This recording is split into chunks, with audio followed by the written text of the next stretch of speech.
Hey, welcome back, everybody. Roundtable number 54. Hard to believe. We got Ian and Paul on board. We are going to talk a little bit about this Packers game. We are going to talk about some of the management, or shall I say, mismanagement that has occurred by Rams, thanks to Rams leadership. Give out some grades on various things. But Ian, first, let's rehash this Packer game real quickly. I know you had your orchestrated Rams video out highlighting some plays. So you Yeah. did some film studies. Anything you learned from that you want to share with us? Yeah, gentlemen, I guess my final thoughts on this Rams versus Packers game is damn it, a couple mistakes here and there just really screwed this team. And it just seems to be that is the formula of how they've been losing. Yes, the Arizona Cardinal game was the outlier of it getting pretty out of hand, right? But just like the Bears game, just like the Lions game, a miscue here, a miscue there led to this loss. And pretty, it's just so frustrating because you see them be able to make some plays, make some critical stops. Was it perfect? No. And yes, we are very undermanned. And I'm still in the camp of I don't give a damn who is out, figure it out and get a W. So to see those little things pop up, a bad play here, a bad play there was just really, really irritating for a second week in a row watching film and just seeing the miscues that cost this team a W. Who, again, I get it, they're undermanned, but they are good enough to be three and something right now, at least, right? But Paul, what are your quick final thoughts on this game? Shoot. Yeah, the same. They're playing from behind way too much. About I would say so anywhere from about 75 to 80% of the game they're playing from behind, and that's a major issue. The slow starts. We'll jump into some of the stats later on, but the bottom line is, if you watch the game to any observer, the slow starts, they're playing from behind, and it's just too much to overcome. To their credit, the margin of loss is not as extensive as I thought. It's not even double digits. It shows you that they're keeping themselves competitive, but they're just putting themselves behind the eight ball. There's just too many mental errors. And, I think Aaron Kyron said it best. He said, we just, we haven't been beat. We've been beating ourselves. So I think that's a nice way to put it. And, in the NFL, it's one thing to believe you can win. The other thing is you have to play like that. And they have the first part. They definitely have the confidence. They believe they can win. They're just not playing that way. Yeah. What about you, Mark? Any final thoughts you like to share after, Well, soaking it in for a couple days and, yeah, trying to not be sad? I'm waiting for a moment, and we had a couple of those against the 49ers. We got our only win.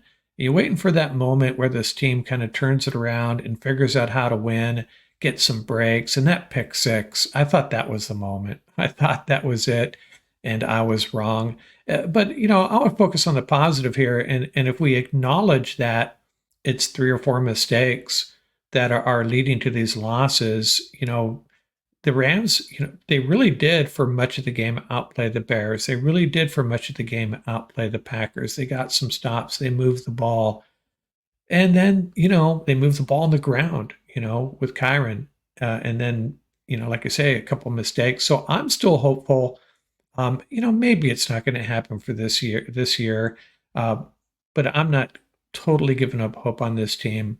They could still go on a run. And that's my story, and I'm sticking to it. And by the way, I love you guys sharing your Dodger colors, your LA colors, as the Dodgers are playing in the background here. If I had a Dodger hat, which I don't anymore, shame on me, I'd be wearing one too, for the record.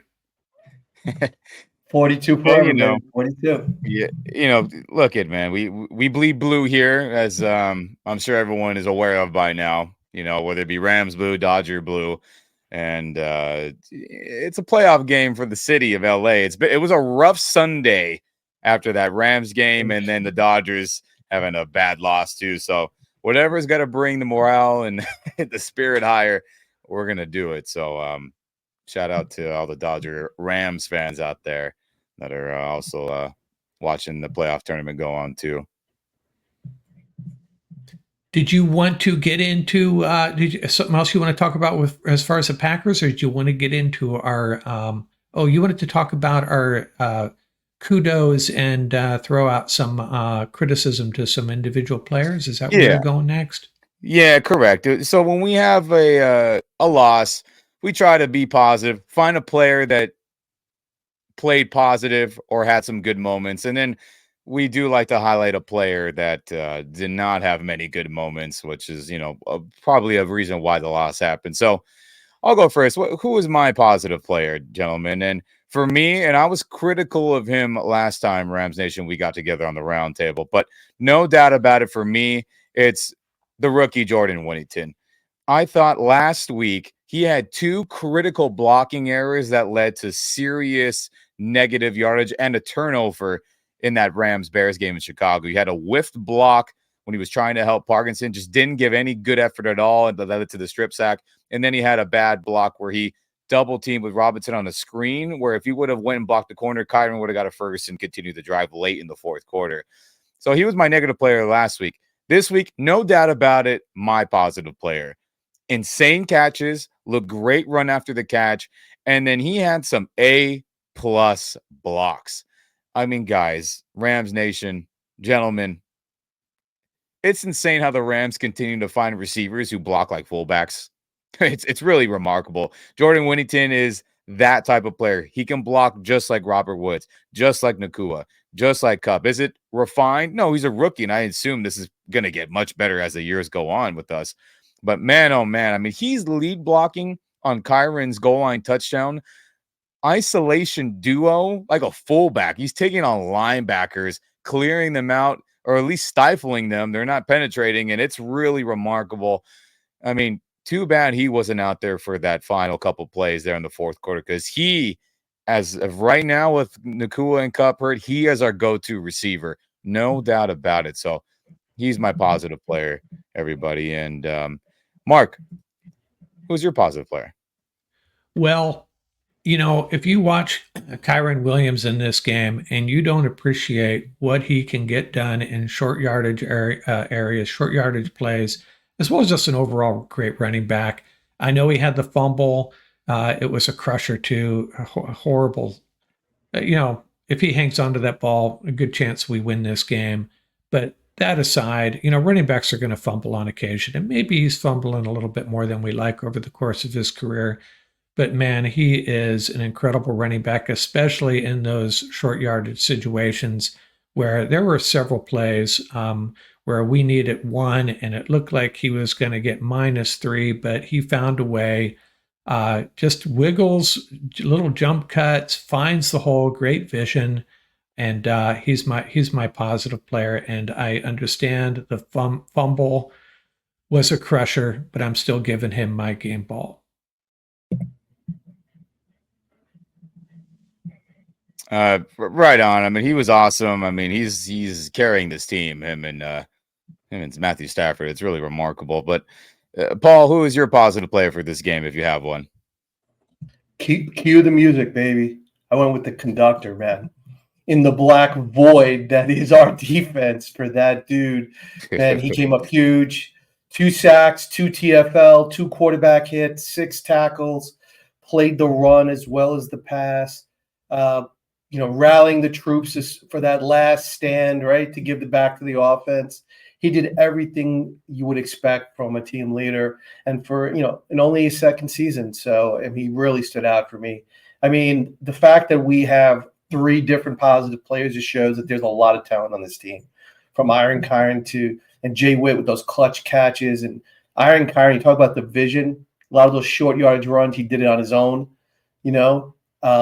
and then the big dog, the conductor, came through big. So I'm going to go with the conductor. He spoke loud in this game. Spoke loud.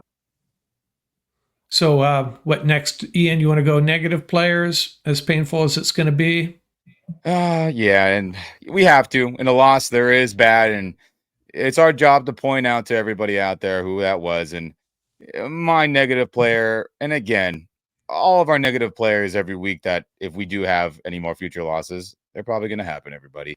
This is not anything for character issues, and we don't like the dude because of whatever. This is strictly on the field play. Let's just get that out of the way first so everyone understands. But my negative player for this game is, no doubt about it, Christian Roseboom. And again, we saw him play good ball last year when he was in spots with Ernest Jones. Sincerely, we're film junkies here on the Rams Up podcast. And no doubt about it, he was a solid inside linebacker last season when he was on the field, a couple downs here or there. But this season, after the Detroit game, him and Troy Reader, I mean, I can probably add Troy Reader into this group as well. But Roseboom, too many missed tackles, looked lost trying to fill gaps. He was slow to react to run plays where he was running into traffic and getting himself blocked, not pursuing the best. I mean, not that he wasn't trying, but it just looked slow. Too many missed tackles. And the Rams are probably starting to see that as in the game. And Paul, you beautifully called this out, by the way, which I thought they were not going to do. Going to have the 3 outside linebacker looks and take out Troy Reader and Roseboom. So I was combining the names there. And I didn't think they were going to do it. I didn't think they were going to yank them out and have Byron, Hoyt, and Verse out there instead. And they did do that. And it was so much better on pass coverage situations than having, unfortunately, Roseboom and Reader out there. But Roseboom's my negative player. It was just another bad day at the office for the inside linebacker group and him specifically. And gosh, if they're going to be out there in the future, I hope it improves. But, we'll get to all that fun stuff after, I guess. So, Mark, who is your negative player for this game if you do end up having one? Well, I did, and I'm being, I hate to say it, but this wasn't Matthew Stafford's best game. It really wasn't, and we expect so much out of him. And you know what? I really feel bad even calling him out because without him, we're going nowhere. But if he had played one of his better games, we probably win this game. But he was just a little bit off, I think. It wasn't necessarily a bad game. It's just not what we hope to get from our star quarterback. I'll leave it at that. Yeah, it was a tough day at the office. No doubt about it. He was forcing passes. The pressure was getting to him. It definitely looked like he was in that I got to save the day mode, which is where bad throws happen and bad stuff. But unfortunate. It's going to happen. Not every quarterback's going to be Dan Marino, where he's great for 15 weeks straight, And no, I get it. But Paul, who is your negative player for this week, if you do have one? Yeah, Parkinson and Tutu were neck and neck. But Tutu edged him out by his play, so I had to go with Tutu for a couple of reasons. So you shouted out Jay Witt. You watch these players like Aaron Kyron and Jay Witt, and they are just laying it out there on every play. They're giving it everything they got, right? And then you watch certain players run out of bounds on a regular basis, jump on the ground before they're tackled. And that's why Tutu gets the nod in this case. And the Rams really needed him. They were thin at wide receiver. They have been featuring him the best they can. And he has not generated those splash plays that were his signature, sort of his calling card in college. I mean, he led the nation in splash plays his senior year, right? That's why they drafted him. And it just has not come to fruition with the Rams. And unfortunately, a lot of that is effort. It really is. He makes no attempt to break tackles, and it cost the Rams. It cost him on the 2-point conversion. A lot of the routes, he's late out of the breaks, and that's why Stafford has to look to someone else. So, unfortunately, it's going to have to go to Tutu. It really hurt the Rams. When you go back and watch the film, especially on a lot of those rub plays. I was talking to Mark before we logged on. Especially that last play of the game was a rub play. Parkinson ran a terrible route, but they were running those setups all game. And he and Parkinson were late out of their breaks on probably 80% of the routes. And that's why Stafford's balls looked like they were high or all over the place because there was just no timing. It wasn't synced up. So Tutu is my call on this one. Yeah, unfortunate. I mean, and I want to say this. He was 100% held on that 4th down play where he was running that deep drag route. No doubt about it. And that was just another bad missed call by the refs, and we should have continued. I know the pass was incomplete because Stafford had to get into that, but that's where Tutu's value is, and unfortunately that value didn't pop up, so here we are, and he's on our negative list, unfortunately.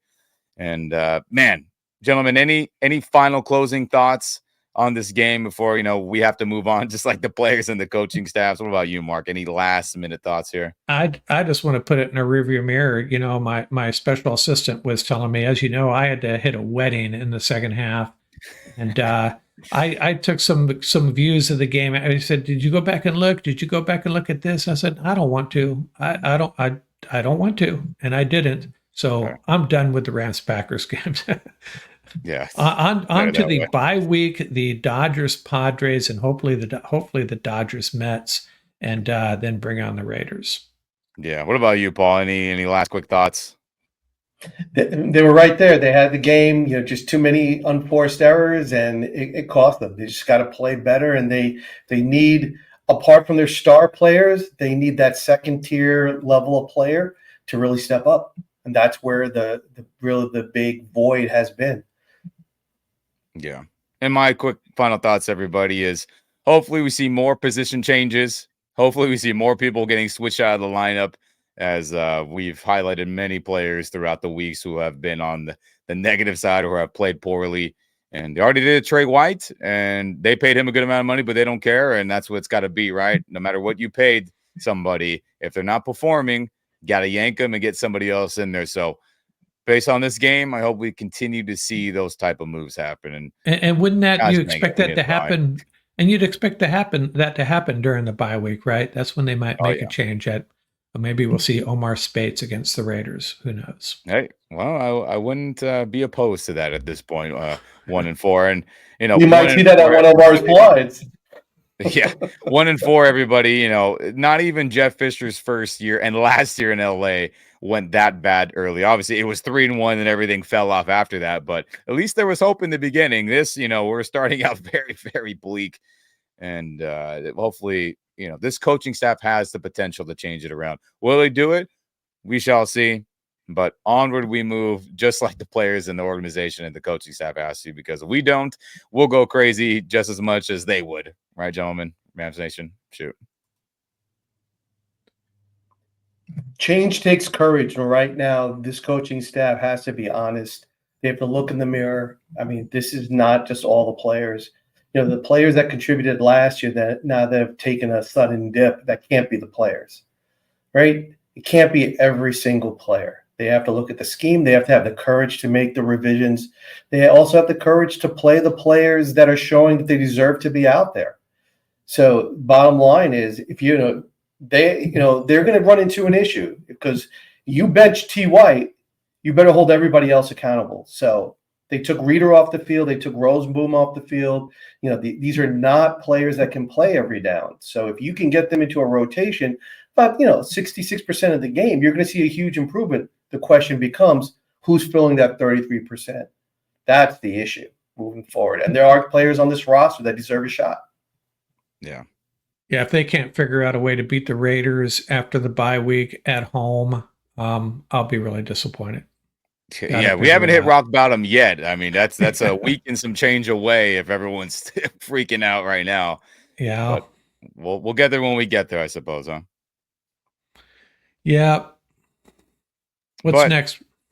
Well, with there being no game this week, and it's coming at the right time, when we were first going over the schedule way back when it got released, we're all like, bye week this early? Terrible. The NFL screwed us. Yada, yada, yada. Remember we were saying all those things, and majority of Rams Nation out there felt the same way. Well, the football gods, I guess, future blessed us with this being the thing. And because there is no game, everybody, we're going to be giving out some bye week report cards to everybody.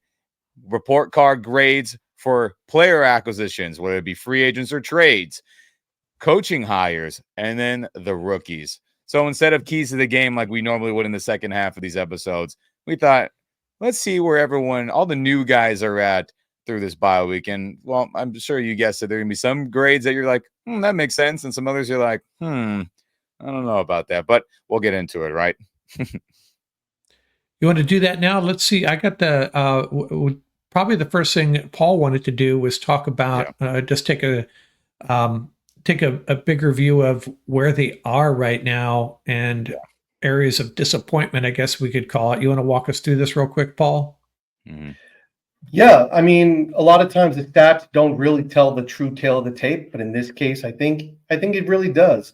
And there's a lot of discussion out there, but sometimes you need to separate the reality from the perception. And the bottom line is, if you take a look at a body of work, it's not impressive as a whole on both sides of the ball. So, of course, the record 1-4, which clearly, if you look at, we've talked about, you watch the games, you sometimes are puzzled. How do we wind up 1-4? Right? Those peaks and valleys eventually will catch up to you. If you look on the offensive side of it, we're 24th in points scored. Even with Iron Kyron blowing it up a couple of games, we're still 25th on the ground game. And I think that to me is the really, really important stat. That has to change. We have to be in the top 10 of rushing. They spent money on guards. We have a solid O-line, across the board. Bo Limmer has really honestly saved the season for the Rams. So in the interim, we have 5 solid guys. I mean, Logan Bruss had a rough game, but at least they have 5 cohesive guys that they could throw out there. So this really has to change. Total yards is at 16th. So if you do the math, our passing game is 9th in the league. So we're churning out passing yards, but we're not scoring points, and that's our next telltale stat. Look at that, right? The offensive points scored is 24th. The points against, 29th. Right? So we're bottom of the league, points against, rushing yards against, total yards against. So we're getting gashed on, in the air and on the ground. And, the defense is just on the field too long, and it's really wearing them down. And it also doesn't allow the offense to get in a rhythm because they're sitting for such a long time. And that's a big, big part of it. So when we talk about this complementary football, these stats really tell the tale of the tape. It has been a disappointing season on both sides of the ball. And the Rams really have to find a way to turn this around, because at this point, if you look at these numbers, that record makes sense. Now that 1-4 really makes sense. Yeah, hey, let me jump back to the Packer game. I said we didn't want to talk about it anymore, but Ian, I think we were texting each other about this Pro Football Focus grade for Logan Bruss and his pass blocking. You looked at some of the tape. What are they talking about? I'm sure he had a bad day, but was it that bad? It was pretty bad. Now, what was the grade? It was 0 or something. Zero. Yeah, the There was a same as lot of me. bad I, reps. I I got a 0. And again, PFF, everyone, real quick, the grade on what type of play you're running, and then the situation that play is being ran in. So is it a critical down where you're one-on-one blocking? Are you helping somebody block? All those crazy factors that make everything very nuanced and unique every play. They take all that into consideration. That's how they come up with the grade. So based on all the unique situations Bruss was in, or any player that's any of these grades, they were like, yeah, he was just crappy all day long. And it was a lot of bad moments, and it's unfortunate, really unfortunate. I know didn't want to talk about the Packer game, but it is worth mentioning. It is worth mentioning. And Yeah, no, I think it tied into the stat here that we're seeing about the rushing yards. We do have in the past, the offense in total, if an offensive lineman's struggling that much. But yeah, really telling the stats here. Yeah, Pardon? on 5 of the 7 pressures that he was credited with giving up, 5 of them he was beat on one-on-ones. So that means he Yeah. got beat clean. So that was like 2 of them were helping on stunts, and that, but 5 of them were where he was head up with somebody, and that player just beat him off the line. So Yeah. and that was one of them was the last play of the game. Yeah, and it seems like I'd like to see, maybe next time we'll talk about it. I've sensed that the Rams have been giving up splash plays at a very high rate as well, which obviously is going to get reflected here on the defensive stats. Seems like every game, teams are just one or two wide receivers are just making big plays against us, and sometimes it's a running play as well. And I heard Sean McVay. I think it was Sean McVay talking before the season. The two of the biggest things you have to get done is create splash plays and prevent them. And we failed in both regards. I mean, up until the Packer game, our longest run was 14 yards. Kyron, I think, had a 30-yarder in this one. So yeah, it makes it very difficult to come out ahead on these stats when you're giving up splash plays and not creating them either. Hey, let's Yeah, move. That's exactly right. And that's what those efficiency ratings are. When you see those efficiency ratings, Ram Nation, that's what it's really telling you. So if you're not creating splash play, that means you're holding the ball onto the ball longer, but you then have to play a much more efficient game of football. You can't have those mistakes, you can't have those penalties, and you definitely can't have turnovers. And there's some more stats for you, a lot of data there for you. We'll let you all just digest that for a second, but a lot of alarming data points here. Paul, you put this together. Anything you want to highlight here? Yeah, so I mean, Ian, it was a perfect segue before talking about the 3 outside linebacker. Sometimes you have to look at the roster and see, you can't always plan it out. You try, and I'm sure the Rams tried, but you have to look at your roster and what you have. And their pass rush was coming from primarily 2 down linemen, but 3 linebackers, so it made sense. Interestingly enough, the Rams did use that alignment once for an entire season when Fritz Shermer was here many years ago. So it's not foreign to the Rams. It's interesting, and the more things change, the more they stay the same. So the first thing that I really wanted to highlight was if you take a look at their pass rush, right? They're 25th in sacks, but they're deep. When you isolate their non-blitz situations, when you focus on when they're just coming with 4 non-blitz situations, their D-line pressure rate is last. Now, that's basically telling you this is really the AD 99 effect, right? When they came with 4 in previous seasons, Donald was drawing doubles and triples. So, yeah, it looked like a fantastic pass rush. Now, teams have the luxury of doubling fist factor, doubling conductor, or whatever they're doing. And it's resulting in that they're not getting a lot of push out of the 4, right? I'm pretty sure now Versus pressure rate is really good though, right? Right, but when you focus on solely their D linemen, they're dead last. So the outside of the edge, just the interior guys. When you take a look at, so if you think about it this way, if we took conductor and Fisk out of the equation, which D lineman is pressuring the passer? That's the issue. Fisk and conductor can't come off the field. You won't get any pass ruch. So what you're basically saying is our pressure is coming from Verse and Young, and that's about it. Outside backers. Yeah. Well, let's take a look at the next stat. Then. Does that make sense to you? If we got the lowest blitz percentage in the NFL, let's take a look at it. Our D line has accounted for 3 sacks. Linebackers and D backs have accounted for 5. Right, so we have the lowest blitz percentage in the NFL, which means we're going with the 4. But they're just not getting home. And a lot of that is based on what we've been talking about. We've been watching the 4, and they really haven't been able to effectively get to the quarterback. Cover 6 percentage, we lead the NFL in the cover 6. Cover 3, we're the 3rd highest. Cover 1, we're the 2nd lowest. So what does that tell you? They are not coming with the blitz. They are not dialing it up. We thought Shula would be dialing it up a lot more, but they're not. Right, and probably because of the defensive issues that they just don't have the luxury to do so. And there's your quarter by quarter breakdown. If you take a look, this is what they are scoring. Look at their first quarter, the Rams' first quarter offensively. Look at that output: 1.2 points per game, 5.2 for the second quarter, 4.8 for the third. What's their best quarter? The fourth, because they're playing catch up. So when you start to take a look at this, this really tells you they're playing from behind. First half of the league time of possession, right? First half, 14th. Second half time of possession, dead last. Or close to last, I should say. 28 there in the bottom 4. So what does that tell you? The other team's holding on to the ball. They can't get the ball back, right? A lot of that has to do with their run deficiencies on defense. Take a look at their first half point per game. 31st. Second half point per game is very respectable. 8th. Okay. First half point per games against 24th and 25th. So they're equally bad in both halves. So they need to come out of that tunnel, and McVay's got to tell them, okay, boys, we're down 14-0. Let's go get them. There you go. But these slow starts have been really been a major factor for them. They've been behind the 8 ball from the jump start. It's really tough to play football that way. And that's that's a contributing factor why McVay gets away from the run so quickly. And I think the unwillingness to blitz and the inability to really put consistent pressure, that affects the turnover differential, right?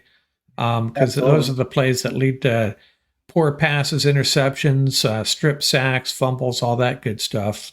Third down efficiency. If you can't get them off the field and they stay on the field, then that's how you get worn out. We got where the point differential is minus 45 right now. That's an average of 9 points per game.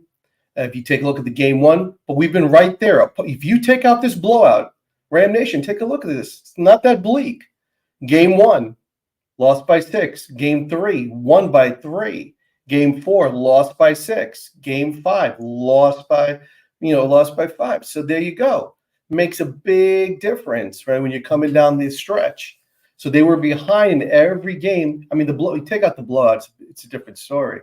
But I mean, it's huge. You can't, they've been right there. They've been able to fight their way back into the game, but that's something that they really have to work on. You can't play behind all the time.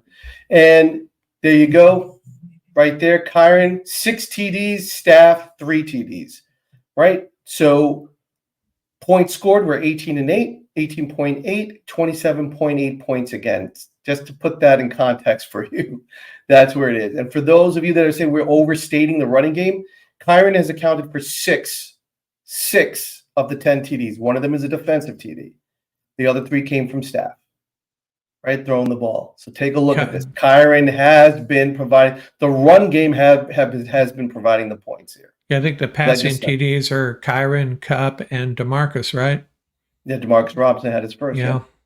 And there's your turnover differential, right? We're at -2.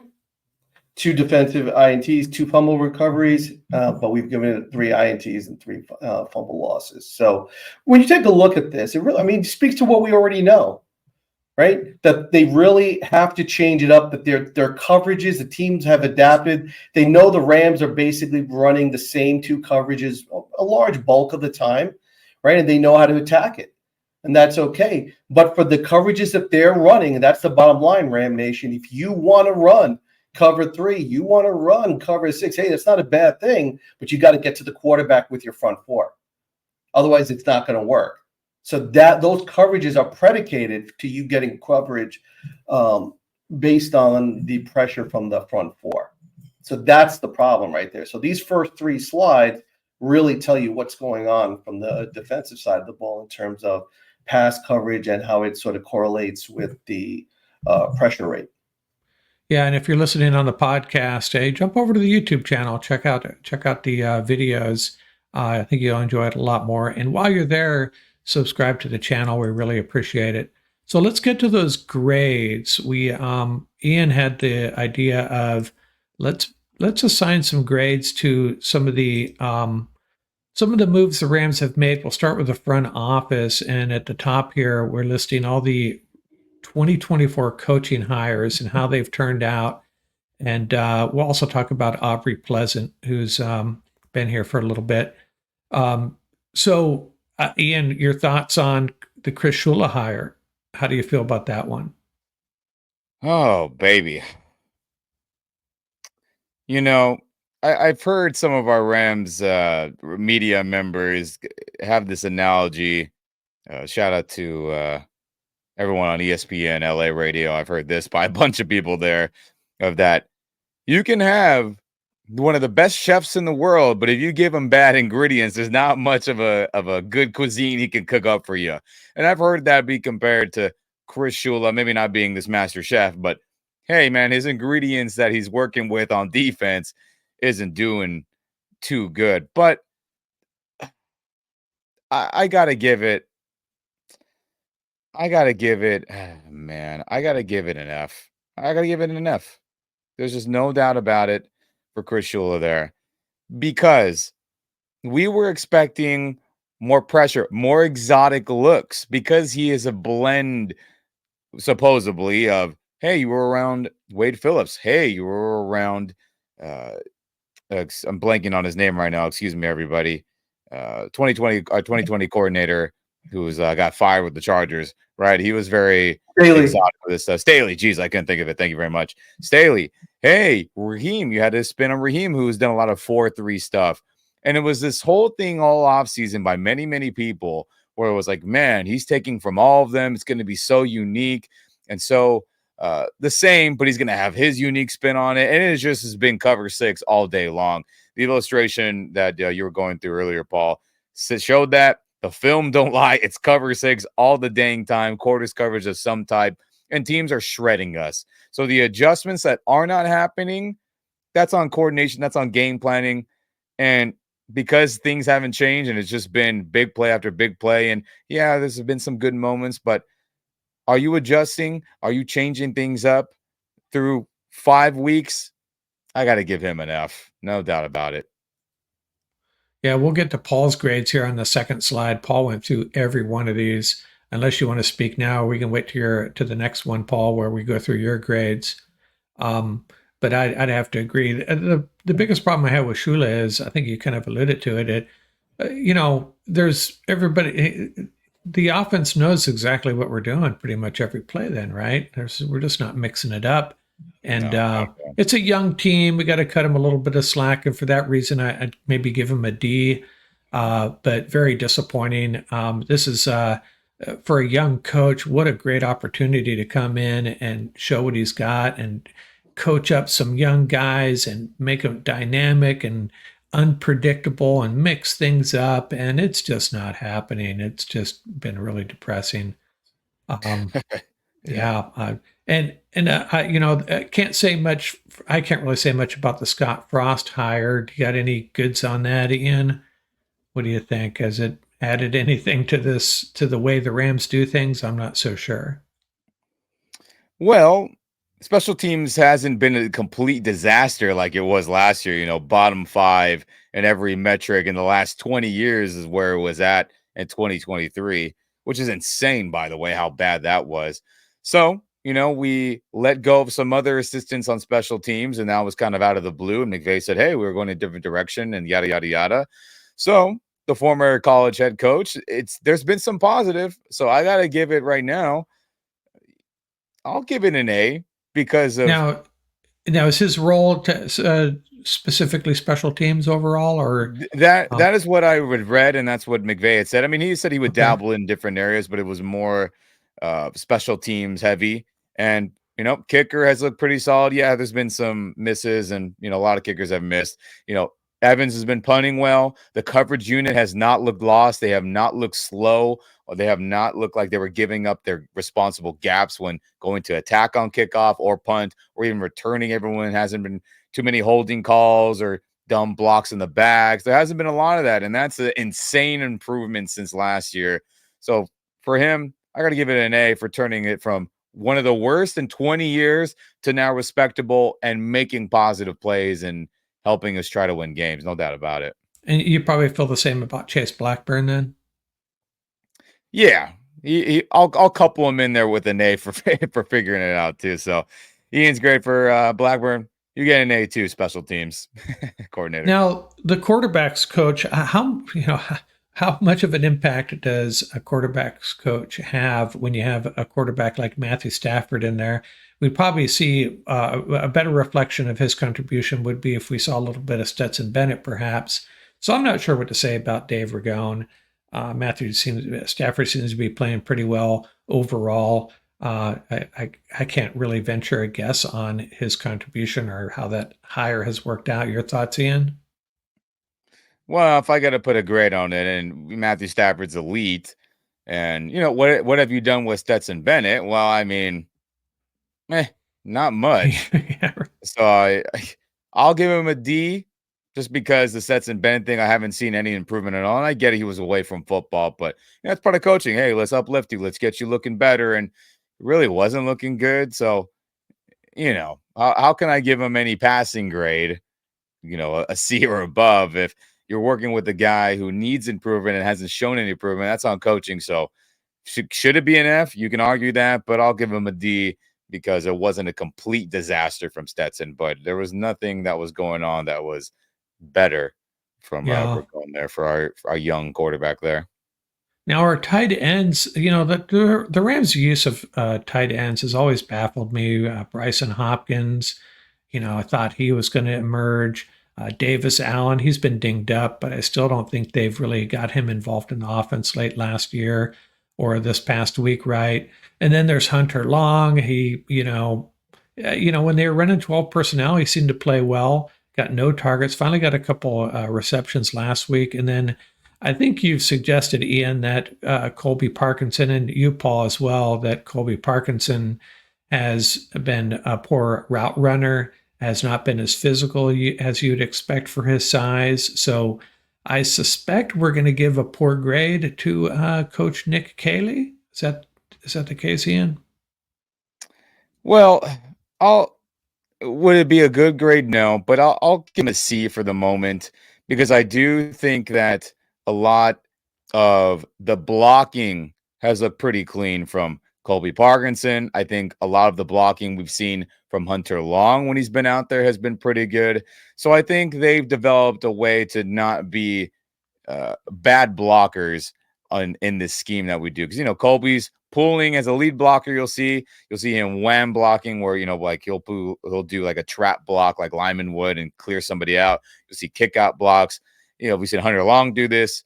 Davis Allen, excuse me, has been injured a bunch, so we just haven't seen him really. But could the pass game stuff be much better from all of them? Could that be coached up? No doubt about it.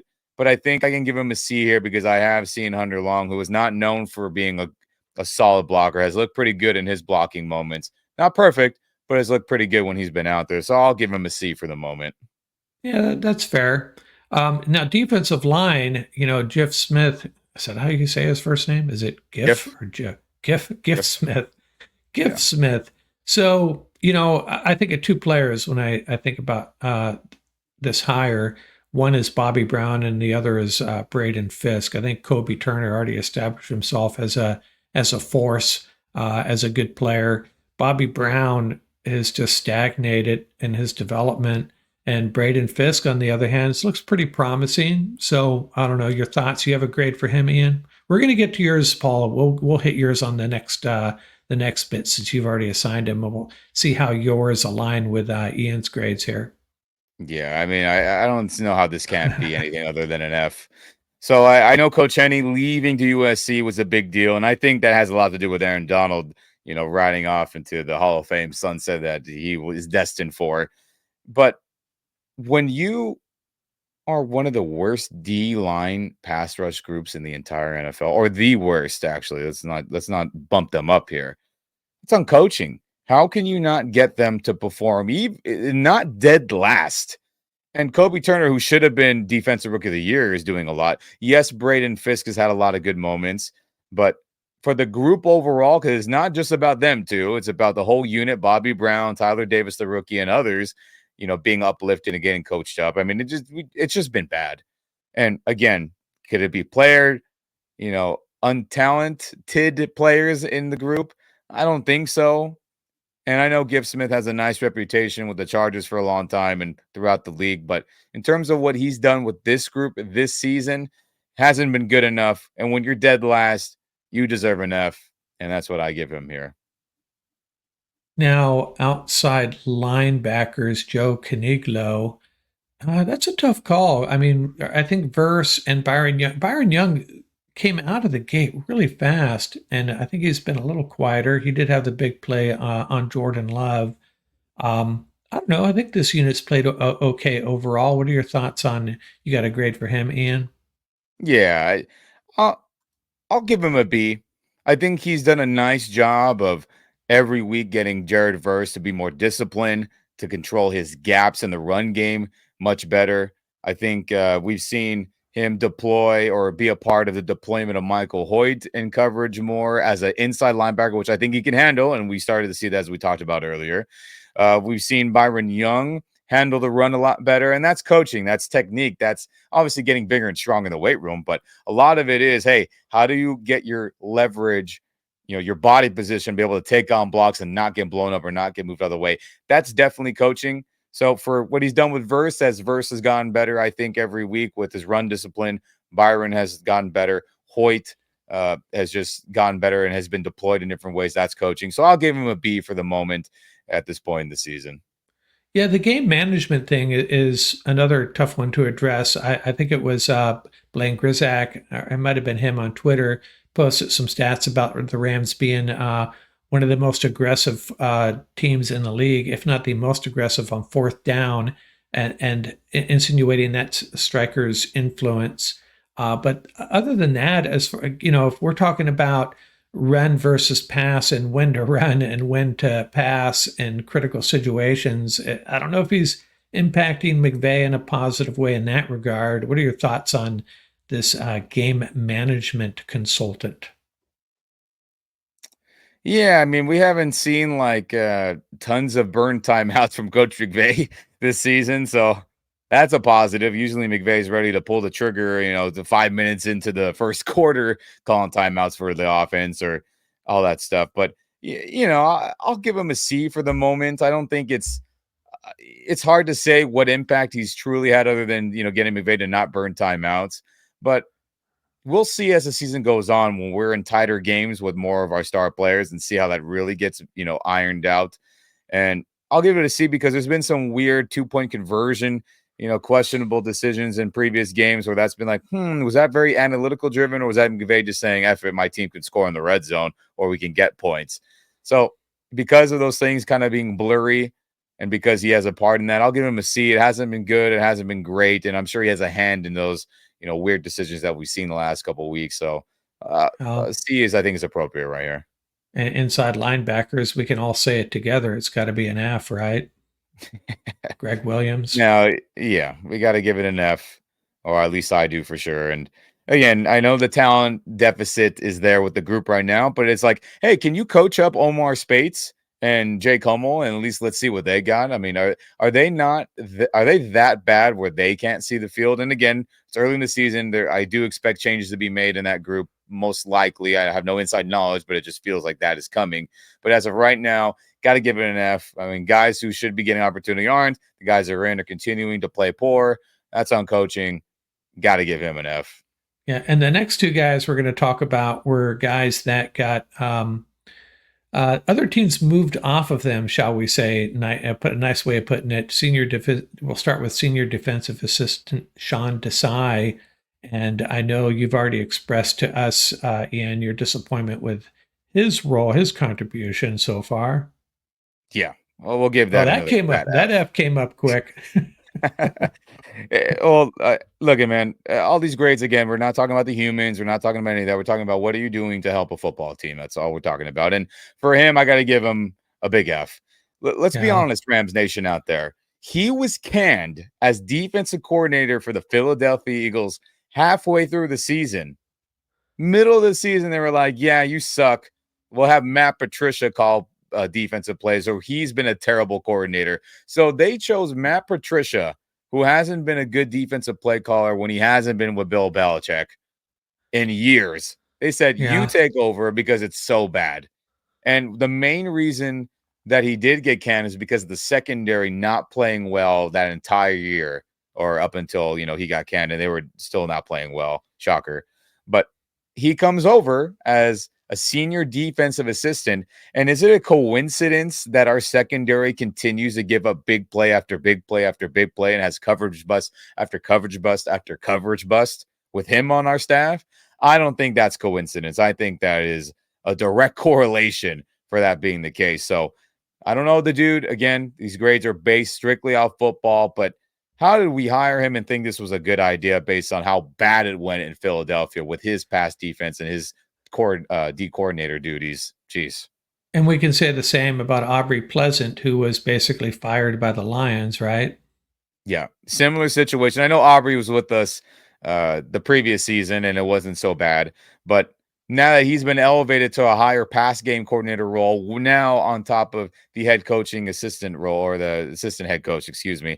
And again, great dude. Everyone loved. I loved the mic'd up he had in the preseason. I'm sure he's a good rallier of troops, but Lions had one of the worst pass defenses when he was there for a couple seasons. And then they canned him in the middle of the season and said, "Yeah, it's so bad. You need to leave as well."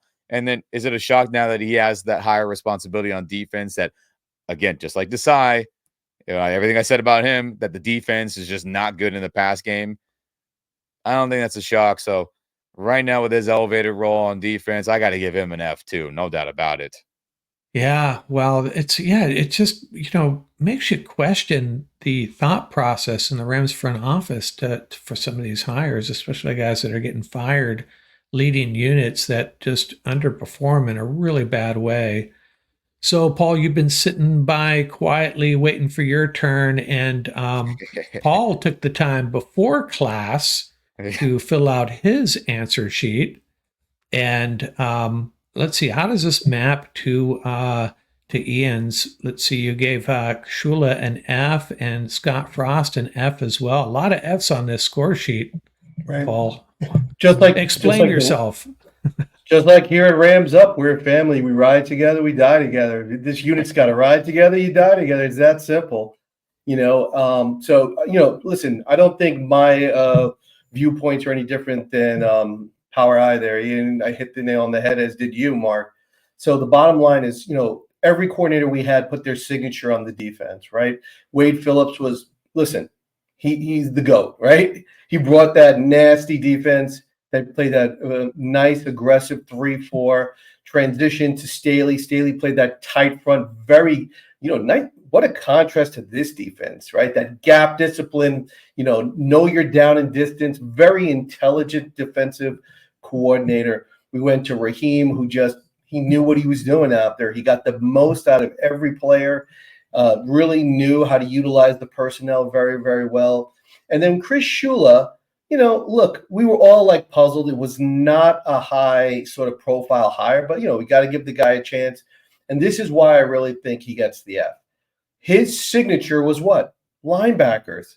That's his background. What has been the weakness of this team? Linebackers. So you're going to go down with the ship on that one, in my opinion. So I got to give him an F. And like you're all saying, like, we really don't know what was the role of Scott Frost, how involved is, Sean Desai, et cetera. So if your defensive coordinator is getting an F, you guys got to get an F. Tight ends, I gave a D, and I'll tell you why I gave them a D. I think we have a solid group of tight ends. I think the Rams have always had a solid group of tight ends. What's puzzling is Sean McVay spent how many years being a tight end coach? And we've watched from what was his name, Jacob Harris, to now, where they can't develop a second tight end. If it wasn't for Higbee, who would we have out there? We've watched all sorts of players, from one of my favorites, Bryson Hopkins, till now. Everett before him, they did get a little bit of production out of, but really haven't. But I think from the talent base that they have to what they're getting, and in all fairness to Coach Cayley, right?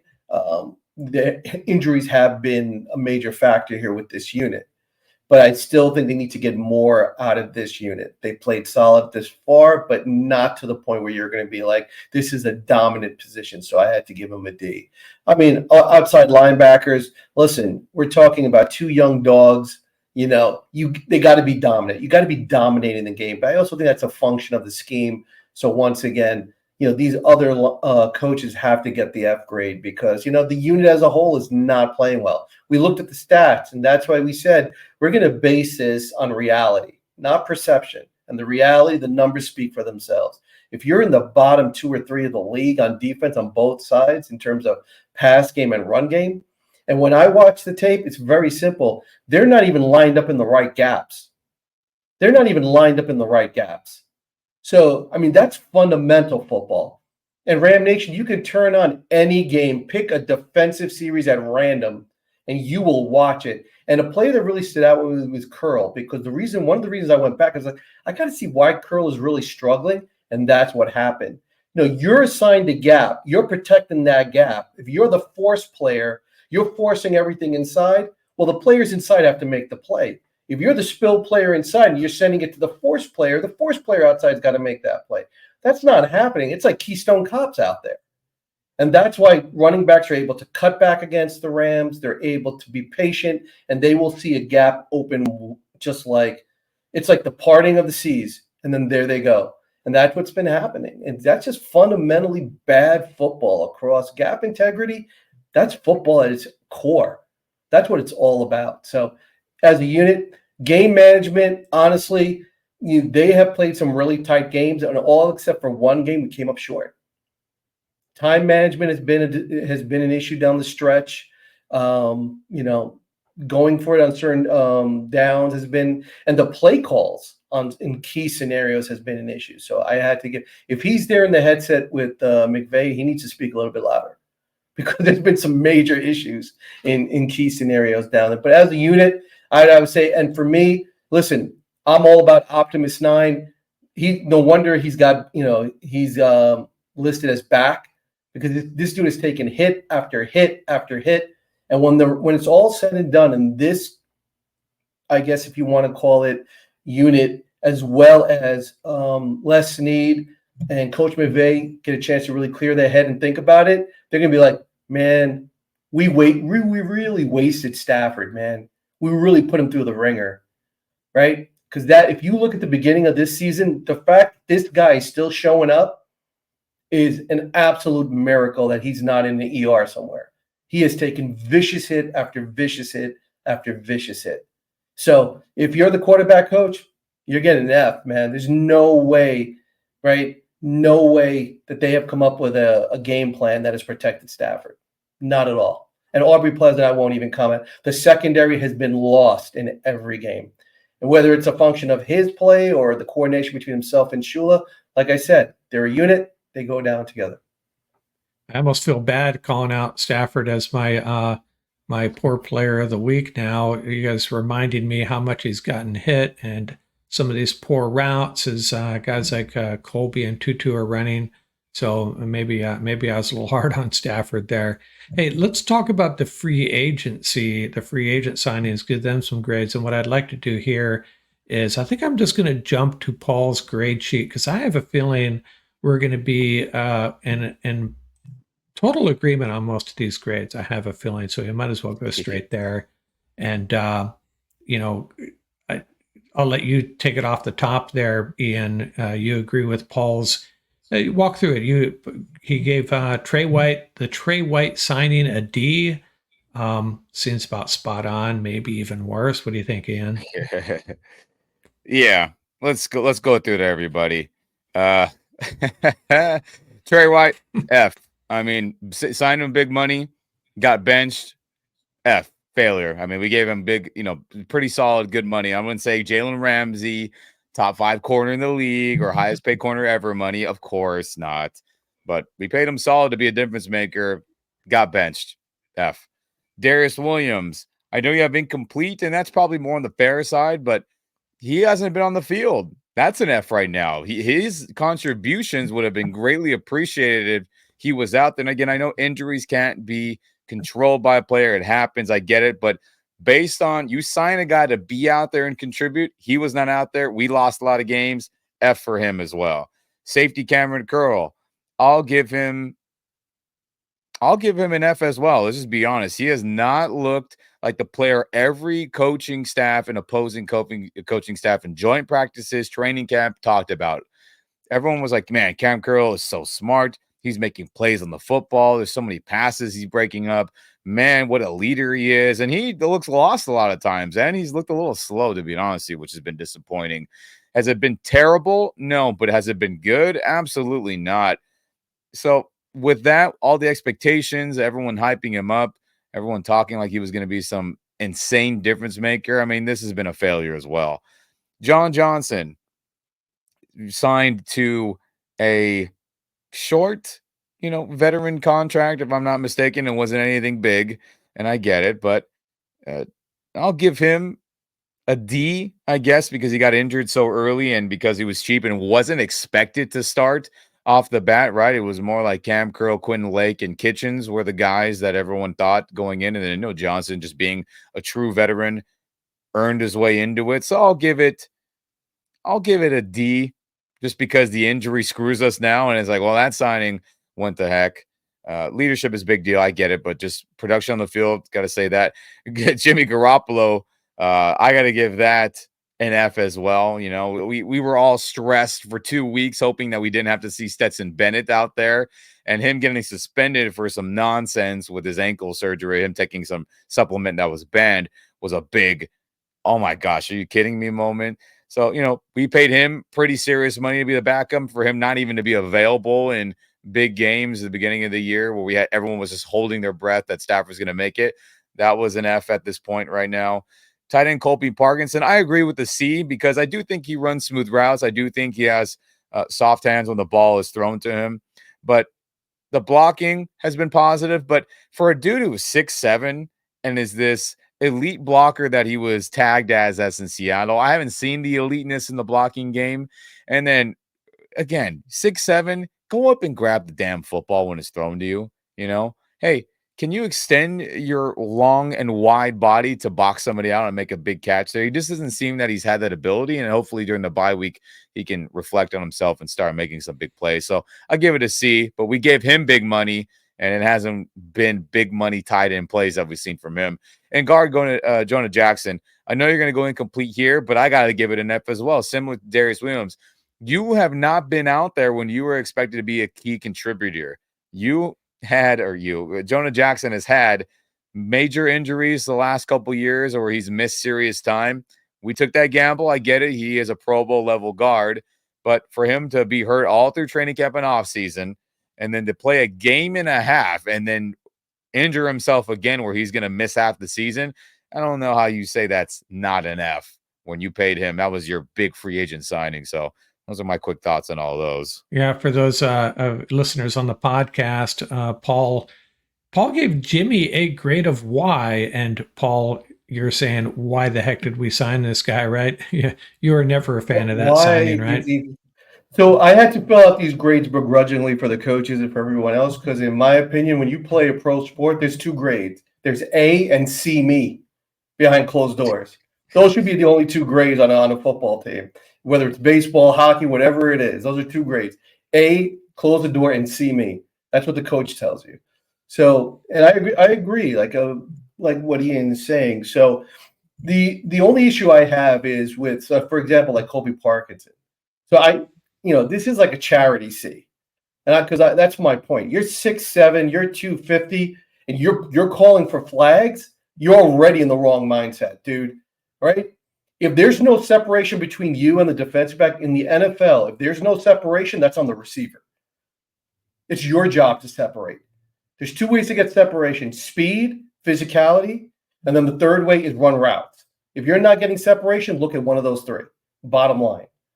Right? Don't start screaming for flags in the end zone at the end of the game. Dude, are you serious? Lay out. Jay Witt got himself hurt because he laid out for a ball. And the last play of the game, you put out one hand. If I was a coach, oh my goodness, he better take a camp home because he would not want to show up in the locker room. So that was a charity C. But, the injuries have been significant here, and they were counted on these players. Johnny Johnson, that's what I had said from the beginning of the season. If you looked at the safety types they had a lot of safeties that were box safeties. They didn't really have that center fielder type. And if you look at the roster right now, Johnny Johnson's the only one. And the reason I'm saying that is that, and when we get to the latter slide, you'll see is that the Rams' best look right now is their dime package. Moving forward, their dime package is going to be their best look moving forward. The problem is, to get into that dime package, you have to be able to stop the run on early downs. Sound familiar? Wade Phillips, Staley, Raheem Morris, right?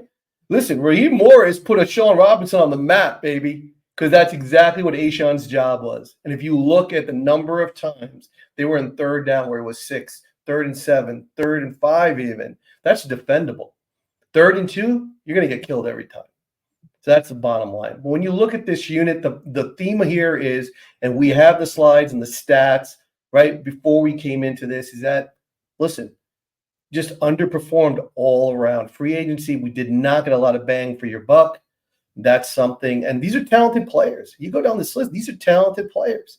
The bottom line now for the second half of the season has to be full speed ahead.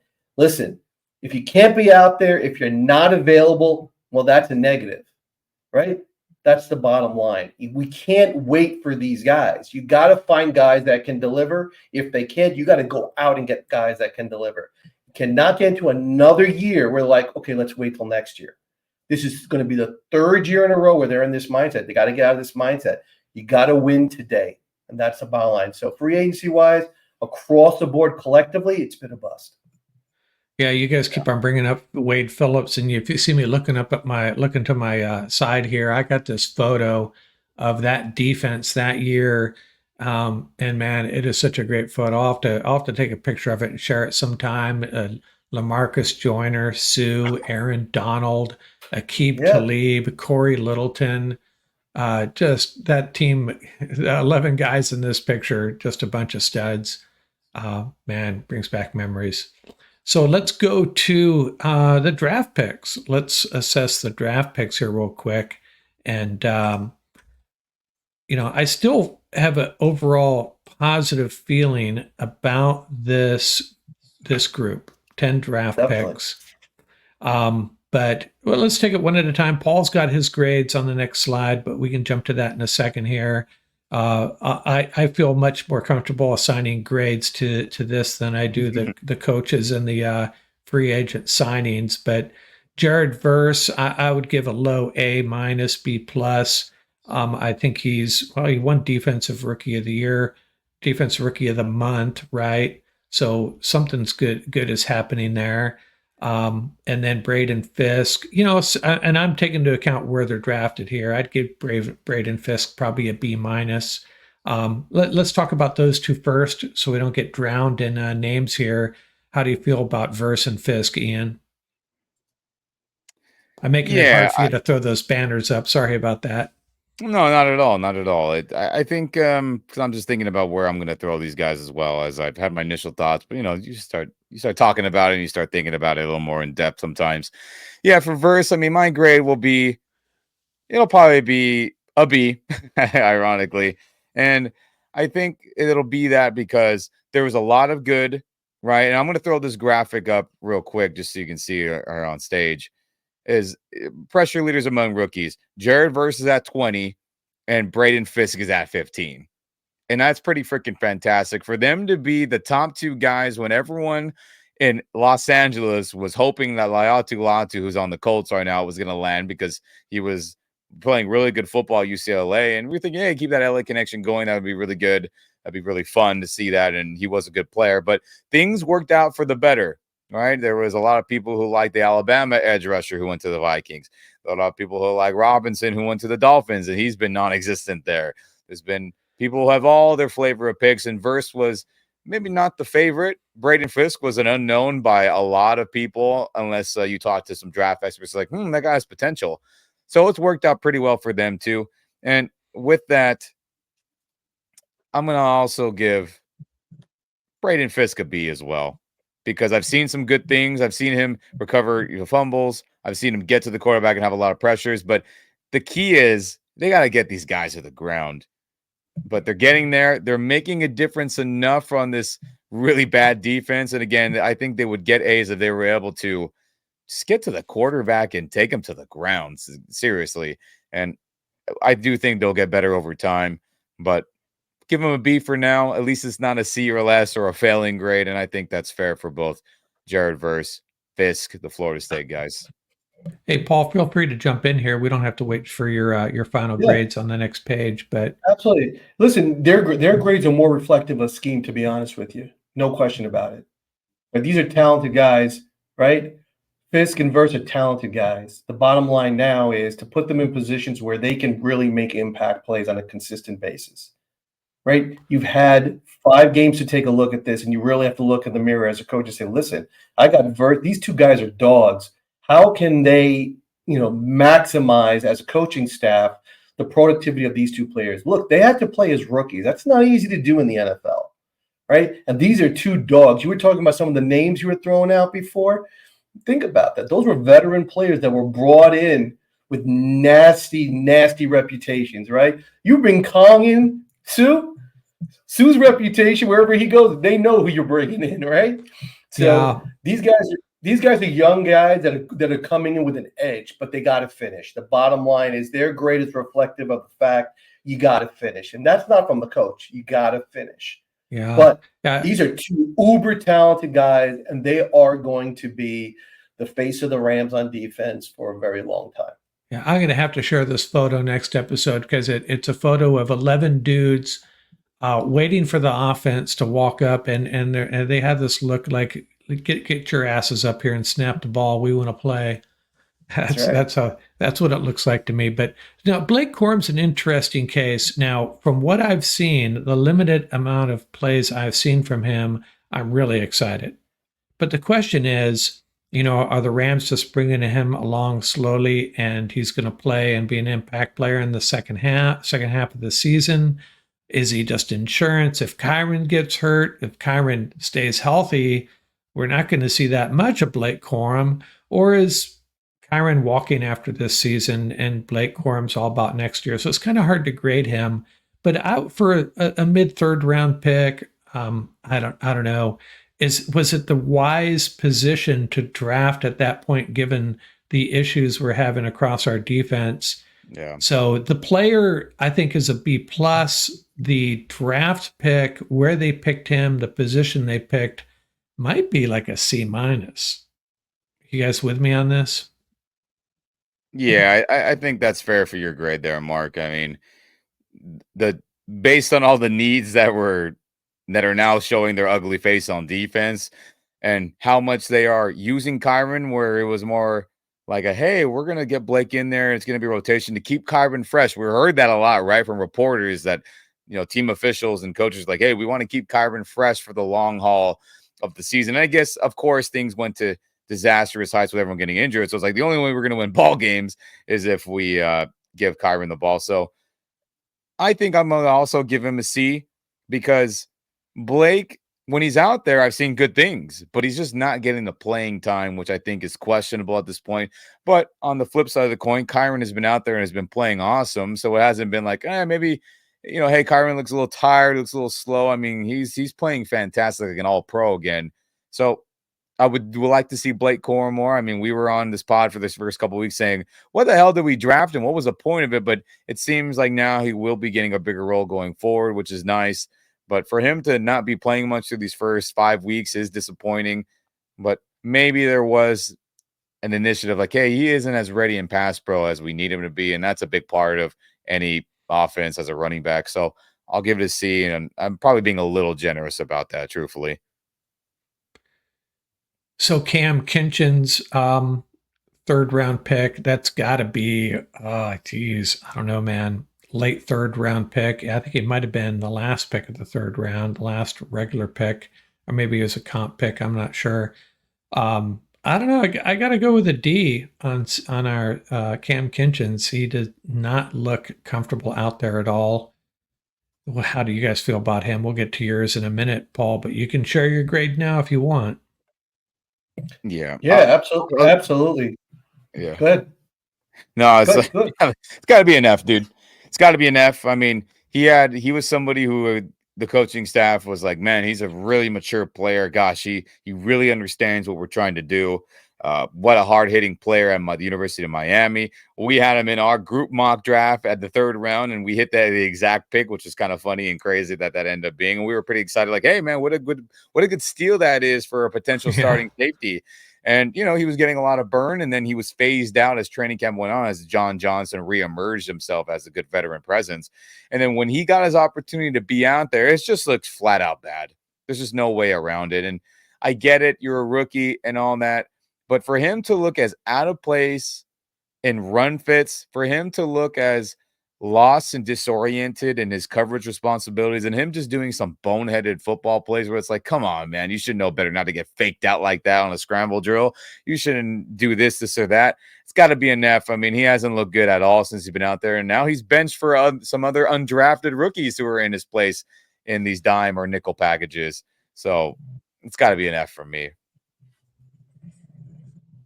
Yeah, I mean, listen, it's tough. This scheme that the Rams have been running has been tough on everybody. So it's really, really hard. Can you imagine being a rookie and being in this scheme? So it's really, really tough. The thing about Blake Corum, just to go back to that for a sec, so the Rams have an interesting decision to make. If they're going to roll, so Blake Corum has looked quick. He looked tough. He runs hard for his size. So I think he's a really what we expected. He is the perfect complement to Kyron.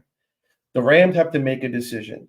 They have to commit to the running game for the rest of the season. And the way that they're going to do that is by giving Iron enough touches, but at the same time integrating Blake. It's not just a change of pace. These are two tough running backs that get positive yards, get tough yards, but they change the mentality of the offense.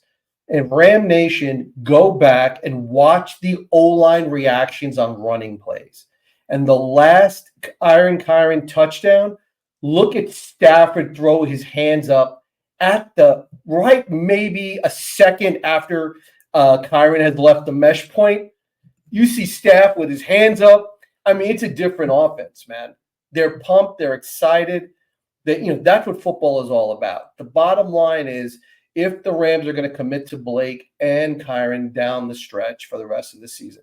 Why is that so important? Because if that's the case, then Ronnie Rivers, you got to get Blake off the kickoff return team. He does not belong there. You got to put Ronnie Rivers out there with the X-Men, and you got to juice up the return game then. That's the decision that they have to make. So if they're going to roll, then your RB3's got to go into that kickoff spot, right? Because it makes no sense to have Blake on that kickoff return team. It makes no sense. So that's what they have to sort out. But I think, he's a dynamic running back. He needs more touches. He's waited his turn. And I got to give the kid credit. They were interviewing him. They asked him all these questions. And the first thing he said was he thanked Kyren Williams for all the pointers and the support in the preseason. That shows you that's why they drafted him. End of story. Give this kid the rock. Let him support Kyren and build your running game around this too. Cam is going to be a hammer, but he's got to learn the role. Right now, he's struggling. Yeah, I think not only are Williams and Quorum similar in style, they're also similar in character, I think. Now, Brennan Jackson is a tough one to grade because, we heard early on in training camp he was hurt. And I don't know if he's still hurt, maybe dinged up a little bit, and that's why he's been inactive, or he's just not good enough to get on the field. He's not as good as Nick Hampton, some of those guys. So I don't know what to say about him, but a 5th round pick, you got to weigh it like that a little bit, but it's got to be at best a C- or maybe one of Paul's incomplete grades. I don't know, Ian, how do you feel about that draft pick at this point? Yeah, I'm just marinating on it as you say C- here for Brendan Jackson, and I respect that, but I come from the mindset of like, okay, you're drafted. Are you on the roster? Are you getting playing time? Like, what is your role? And yes, he was hurt and maybe that's lingering, but he was back at practice not that long ago, a couple weeks ago, and he's just not showing enough. I don't know if that's injury related, but it's got to be enough because, a lot of the organizations, same thing. I don't know if they were just on this hype train for a lot of our players where they were like, man, Brennan's going to be a factor. He's doing really good things in practice, yada, yada, yada. I guess, yes, the injury can cause issues and no doubt about it, but he's been back for a while and they choose to keep him inactive. Hey, you're not good enough to be in the rotation on this defense that needs help. That's got to be enough for me, guys. You can't get a grade. You can't get a grade if you don't hand in the work. Bottom line, you gotta get on the field first to get a grade. But he's a big boy. He can get after the quarterback. So maybe it is just injuries, whatever the situation is, until he gets out there. But if they can get him out there, man, he's a big boy who can get after the quarterback. That'd be a nice rush room. The more bodies, the better. Get after it, knock around some quarterbacks, create some turnovers. Yeah, isn't he the guy that the Rams rated as the toughest player in the draft, something like that? Yeah, one of them, yeah. You got to also be able to make plays. So we'll see. Now, defensive tackle Tyler Davis, and I'm going to weigh this as a 6th round pick. He's in the rotation. Is he an impact player? Absolutely not. I'm not sure how well he's playing. He's not getting a ton of snaps, but considering, I really do take into consideration that sometimes 6th round picks don't even make a roster. So I'm going to give this pick a C. I have a feeling it seems like I'm being a little more generous than you guys. So I have a feeling I hear some D's coming. No, I'm going to agree with you here, Mark. I'm going to give him a C as well. I've seen some good moments. I've seen some bad moments, but I do think he is more productive than Bobby Brown. And I was a big proponent of put him out there at nose, other than Bobby. Bobby's just was getting stood up and not getting any push. And we saw Tyler Davis do some good moments at nose, but they're rotating him around. Again, the D line group as a whole isn't good. We gave the position coach an F, or I did, and others. And it hasn't been good. It hasn't been all bad. It's been some good moments where like, oh, there you go, Davis. I like how you clogged the hole or how you broke through the line there. So I got to give him a C again. Draft pick position does matter to me a little bit as well once we get to these later rounds. So a C for now. But for someone who Dabo Sweeney said he'd be on the all-time Clemson football team list, right? If they're doing like school versus school, I want the greatest Clemson players ever, and he was going to be on there. For him to look meh in moments here, I mean, that's disappointing. So, but again, 6th round, I think a C is appropriate here for what we've seen. Anything to say, Paul? Go ahead. Yeah, I think there's a move that's not being talked about enough is that Jonah Williams is back on the team now. So I think you start to look at the D line. So nose tackle is still a gaping hole. There's no question about it. But now you're starting to see some players that they can work into the mix and back up Fisk and Turner. So I think that's important. I think Tyler Davis warrants more playing time. He's learning on the job. There have been flashes. There have been times where he's just been blown off the ball, but there have been flashes where he has shown some really, really good movement skills and some really solid toughness. So I think Jonah Williams and Tyler Davis definitely working themselves into the mix is going to be huge for the Rams. So I think in terms of his grade, whatever grade we give him, I'm going to put a little asterisk there, I think, because he's going to be really valuable to the Rams down the stretch. Yeah, I'm wondering how much the Laurel Murchison re-injury had to do with the Jonah Williams signing, or if that would have happened anyways. They got to find some extra people, some extra guys that could come in there and help. So hopefully Jonah's that guy. Now, kicker Joshua Carty, I would have given him probably missing an extra point. It just really bothers me. Might have given him a B except for that. Probably dropped down to maybe a B- at this point. Jury's still out on him. I kind of feel good about him, but I still have some minor concerns in the back of my mind. Do I feel as comfortable with him walking out for a 48-yarder as I did with Matt Gay or Greg the Leg? Absolutely not. But I think he's on the path to being a solid NFL kicker at this point. Still, the jury's still out though. That's fair. You know what? I'm going to give him an A. You want to know why? Oh, nice. Because all the kicks that have gone awry have been because of snap and hold issues, pretty much. We've seen him nail a 50-plus yarder with ease.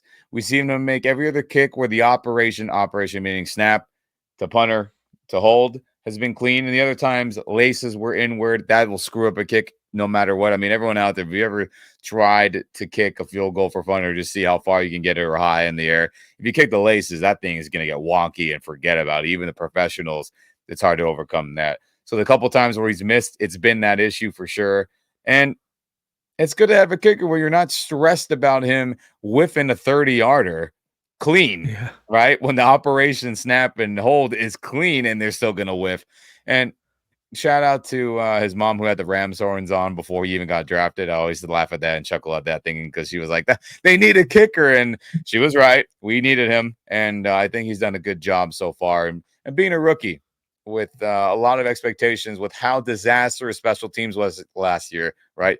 Bottom 20 or bottom worst in the last 20 years. Insane. So I'll give him an A for just being smooth and hitting the kicks and making some 50-yarders too.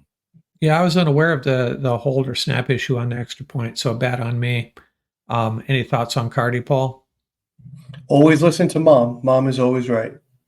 He's been clutch, right?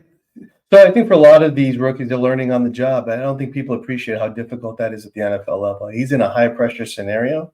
I mean, and he's come through. He's still got a lot of work to do, but it's been a Carty party so far. So hopefully he'll continue to grow. We got more clutch kicks hopefully coming down the line, and we'll see how he does. But he's shown the moxie that he can hold up. So definitely looks positive. Yeah, I liked his demeanor when he got that game ball. He just seemed like, oh, shucks, leave me alone. I'm just doing my job. So wide receiver Jordan Whittington, kind of grade's been up and down on him, but 6th round, very promising. I think Paul's going to be a little harsher than Ian and I, but I'd give him a solid B, if not a B plus at this point. He had one. Ian talked about the game where he struggled against the Bears as far as blocking goes, but everything else about this guy, I love what I see. How do you feel about him, Ian?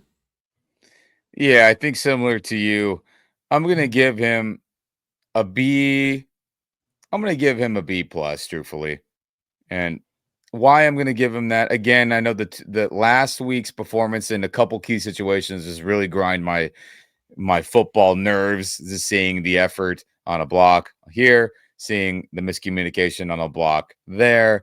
But the dude is our best receiver right now with Cooper Cup and Akua out. It's not even quite questionable at this point. Catch after he gets the ball, running crisp routes, being our fullback tight end, in the run game like Nakua and Cup, and having clean blocks. I mean, gosh almighty, for this dude to be in the 6th round, for him to contribute this much and look pretty good, other than, again, a couple moments that would keep him away from me giving this an A.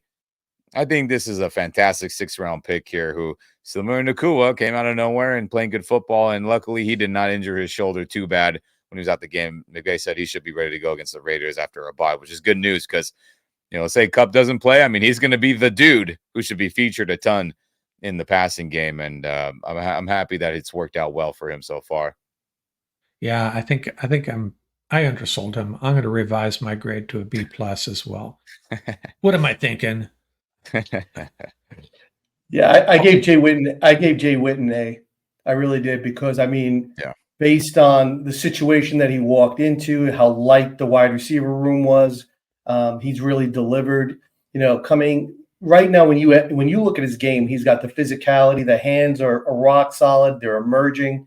And the only question right now is his route running. He can't run the full route tree just yet, but he's learning. He was much better in the Packer game.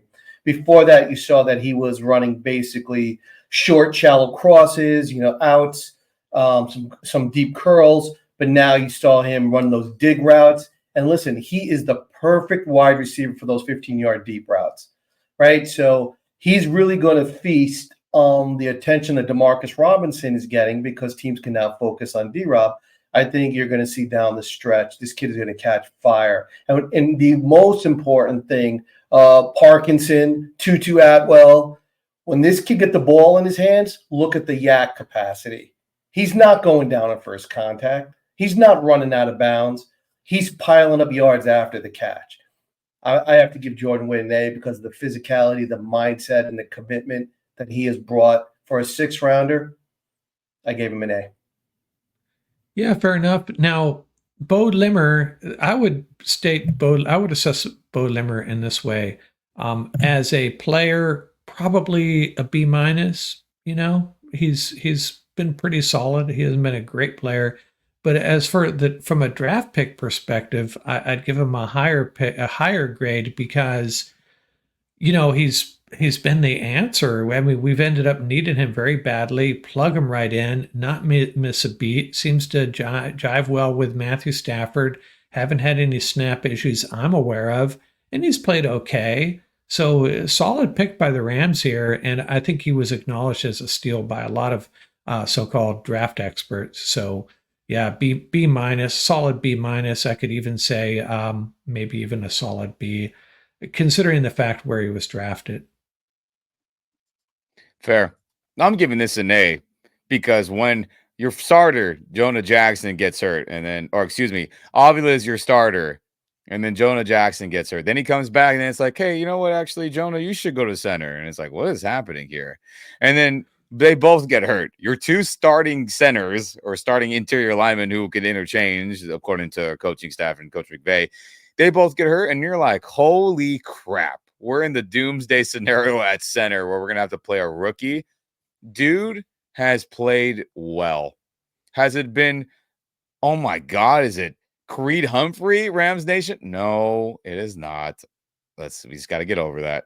But it's been pretty dang good for someone drafted in the 6th round and saving that position from being an absolute disaster, right?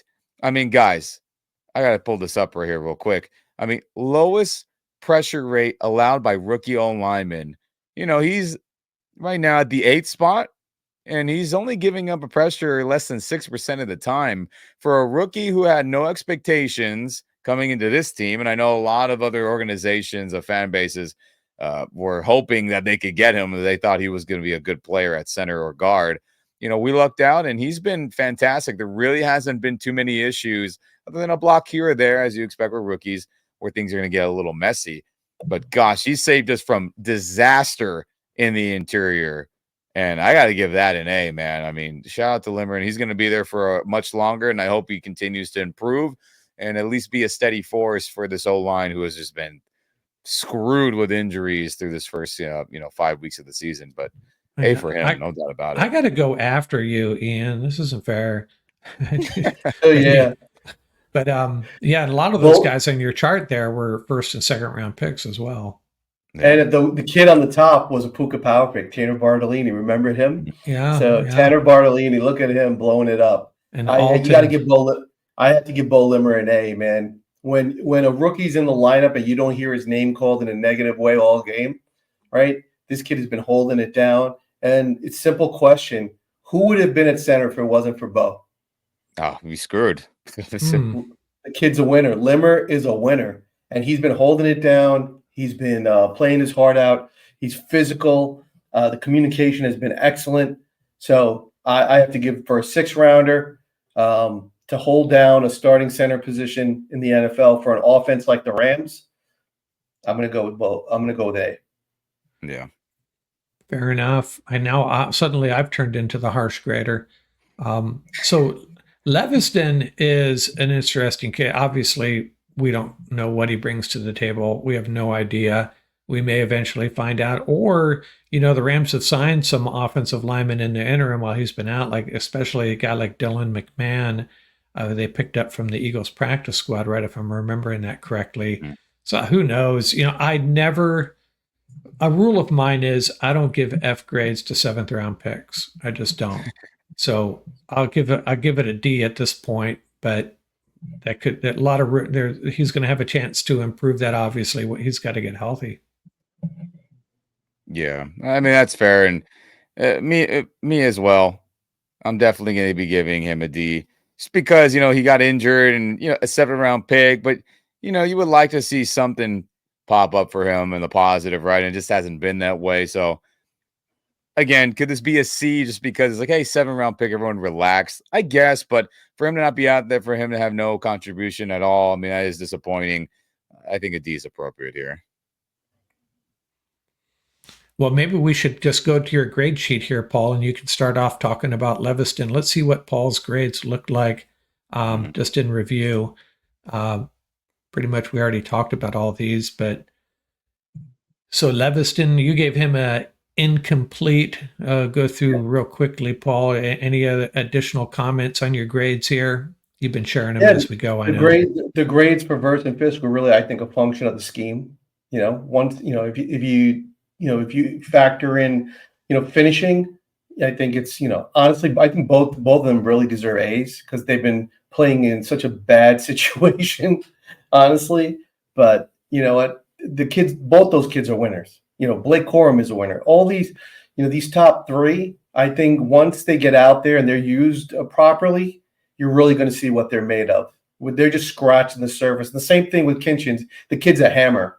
Just bottom line, you just got to use them right. And right now, it's just trying to find the right fit in their rookies and getting comfortable with their roles. So, I just think, I think it's a really, really solid draft class. And I think the future is going to be bright for all of them. Yeah, at least I think, all of these guys have room for improvement. I don't think we've seen the best of a bunch of these guys. So, I think we may look back in a couple of years and think this was a pretty darn good draft, just like the previous year. There's definitely going to be 4 or 5 guys that are going to have lasting impact on this roster. I mean, Verse, Fisk, Corum, Cardi, Whittington, and Limmer. There are 6 right there, right? 6 guys that I think we can comfortably say are going to be on this roster for the next 3 years and be important members of this team. So that's a good thing. Yeah, I agree. It is. But gotta see the improvement though. Or Yeah. at least just better play from a lot of these guys. Yeah, and it'll be interesting to see if they make any changes between now and the Raider game. Maybe our inside reporters or our inside sources will share that over the next 10 days or so. Or maybe the Rams will keep it under wraps a little bit if they're making any significant changes. I wouldn't blame them for doing that. So, been a good roundtable. And while we've been recording this, the Dodgers look like they're about to put it away and come back to LA for a game 5, which is going to add some more stress. When will that game be? It's Wednesday. That'll be Friday night, I assume. I don't even know. Ooh, baby.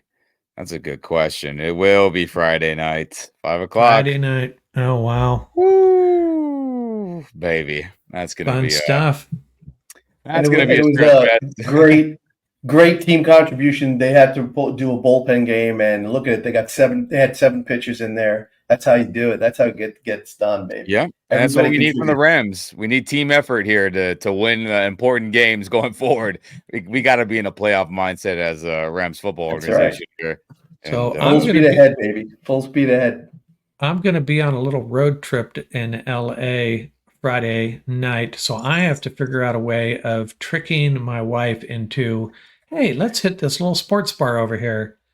See if she can figure out what I'm doing there. Otherwise, I'm going to have to follow it on my phone, which is, it'll be okay.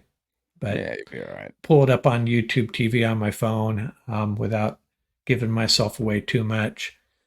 So, any final thoughts? Got 10 days before the Raiders. I'm going to be dropping a couple of pods over the next couple of days. Might be a little slow week. We'll get back next week and do a preview of the Rams Raiders game, I guess. And yeah, fun stuff. Season's not over. See if we can get a little winning streak going here. The problem is, after the Raiders game, they got the Thursday night game against the lowly Minnesota Vikings.